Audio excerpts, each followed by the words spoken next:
So I was excited about this movie because I love classic Amblin 80s films, and this feels to me kind of like a throwback to that.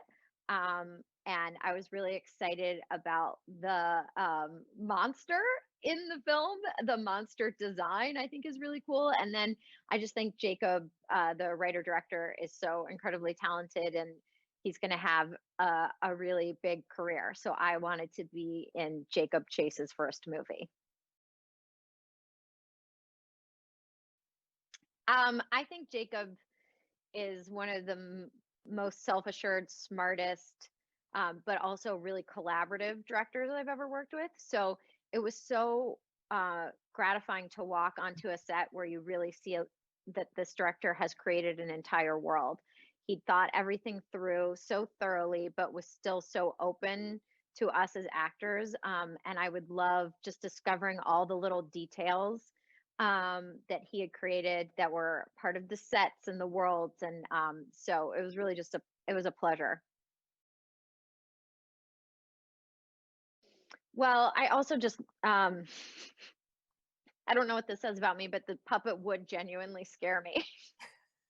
And I remember there was one time where put, the puppet reaches out and touches me, and they had put these really jagged fake fingernails on it, and it actually scratched me while we were doing the scene. And so it was truly disturbing. Like I don't feel like I had to do a lot of acting for my responses to Larry.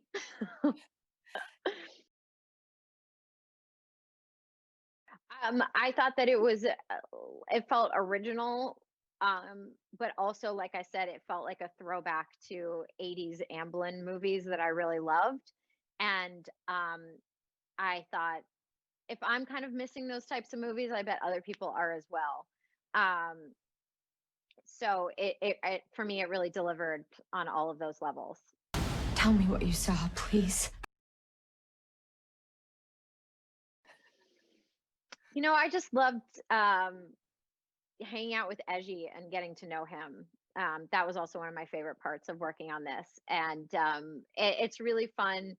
Uh, the way you see a whole crew respond to having a kid who's starring in a movie. And so we started having like Nerf gun battles at lunch. I don't know if that helped get me into character, but it certainly made the day more fun.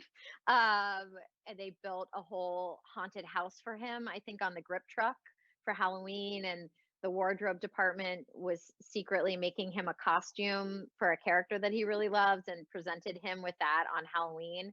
And so it really just did feel like having Eji there brought out the best in all of us, cast and crew.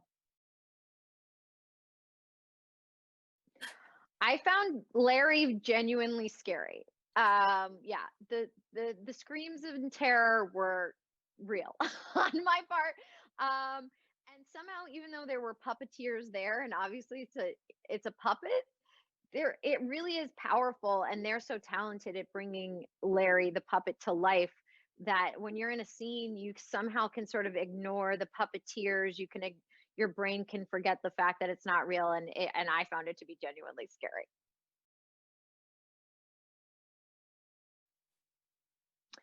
Oh, well, all the characters in this film are on a real journey. And I don't want to give away too much, but my character does have quite an arc.